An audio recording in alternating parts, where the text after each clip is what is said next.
Hi friends, எல்லாருக்கும் வணக்கம். இன்றைக்கி வந்து சண்டே. ஸோ இன்றைக்கி வந்துட்டு லஞ்சுக்கு வந்துட்டு என்னென்ன சமைச்சோன்றதை பார்க்கலாம்.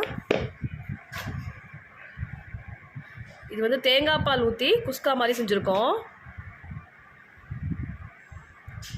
அப்படியே ப்ளைன் பிரியாணி மாதிரி இருக்கும் டேஸ்ட்டு.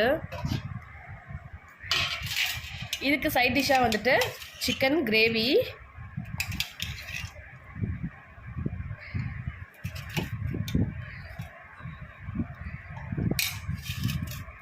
பார்த்தீங்கன்னா சிக்கன் 65.